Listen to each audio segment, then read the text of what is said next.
ತಮನ್ನಾರನ್ನ ವಿರೋಧಿಸುವುದಾದ್ರೆ ಅವರ ಫಿಲ್ಮ್ಗಳನ್ನ ನೋಡಬೇಡಿ. ಟೀಕಾಕಾರರಿಗೆ ಶಿವಮೊಗ್ಗದಲ್ಲಿ ಸಚಿವ ಮಧು ಬಂಗಾರಪ್ಪ ಟಾಂಗ್ ಅನ್ನ ನೀಡಿದ್ದಾರೆ.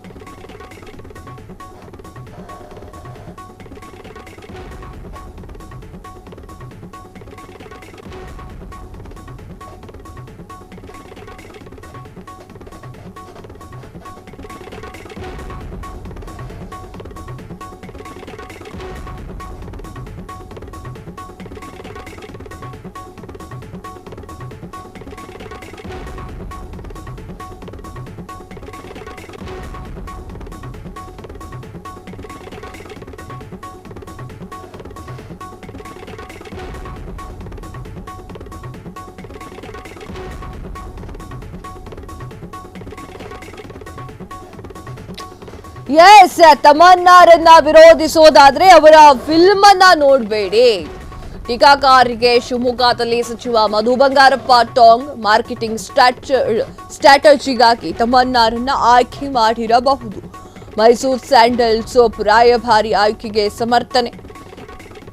ಕೆಎಸ್ಡಿಎಲ್ ಒಂದು ಸಂಸ್ಥೆಯಾಗಿದ್ದು ನಿರ್ಧಾರ ಕೈಗೊಳ್ಳುವ ಹಕ್ಕಿದೆ. ಎಲ್ಲದರಲ್ಲೂ ಕೂಡ ತಪ್ಪು ಹುಡುಕುವ ಚಾಳಿ ಇದ್ರೆ ರಿಪೇರಿ ಮಾಡಲಿಕ್ಕೆ ಆಗೋದಿಲ್ಲ ಅಂತ ಹೇಳಿ ಮಧು ಬಂಗಾರಪ್ಪ ಅವರು ಹೇಳಿದ್ದಾರೆ. ಎಸ್, ಮೈಸೂರು ಸ್ಯಾಂಡಲ್ ಸೋಪ್ ವಿಚಾರವಾಗಿ ಈಗ ರಾಜ್ಯದಲ್ಲಿ ಚರ್ಚೆಗಳು ಜೋರಾಗಿ ನಡೀತಾ ಇದೆ. ಮೈಸೂರು ಸ್ಯಾಂಡಲ್ ಸೋಪ್ನ ರಾಯಭಾರಿಯಾಗಿ ತಮನ್ನಾ ಅವರನ್ನ ಆಯ್ಕೆ ಮಾಡಿದ್ದಂತಹ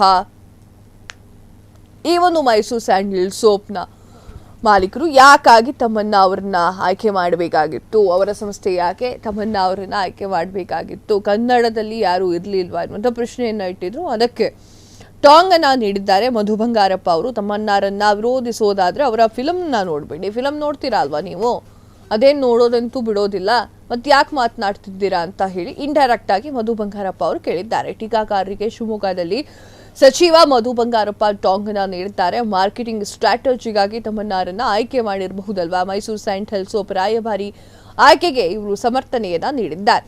ಕೆಎಸ್ಡಿಎಲ್ ಒಂದು ಸಂಸ್ಥೆಯಾಗಿದ್ದು ನಿರ್ಧಾರ ಕೈಗೊಳ್ಳುವ ಹಕ್ಕು ಅವರಲ್ಲೂ ಇದೆ ಕೂಡ. ಎಲ್ಲದರಲ್ಲೂ ಕೂಡ ನೀವು ತಪ್ಪನ್ನ ಹುಡುಕುವಂತಹ ಚಾಳಿ ನಿಮ್ಮಲ್ಲಿದ್ರೆ ಅದನ್ನ ಯಾವತ್ತೂ ರಿಪೇರಿ ಮಾಡಲಿಕ್ಕೆ ಆಗೋದಿಲ್ಲ ಎನ್ನುವಂತಹ ವಿಚಾರವನ್ನ ಮಧು ಬಂಗಾರಪ್ಪ ಅವರು ಆಡಿದ್ದಾರೆ. ಕ್ಷಣ ಕ್ಷಣದ ಸುದ್ದಿಗಳಿಗಾಗಿ ಫ್ರೀಡಂ ಟಿವಿ ಸಬ್ಸ್ಕ್ರೈಬ್ ಮಾಡಿ, ಲೈಕ್ ಮಾಡಿ ಹಾಗೂ ಫಾಲೋ ಮಾಡಿ. ಹೊಸ ಸುದ್ದಿಗಳ ನೋಟಿಫಿಕೇಶನ್ಗಾಗಿ ಬೆಲ್ ಐಕಾನ್ ಮೇಲೆ ಕ್ಲಿಕ್ ಮಾಡಿ.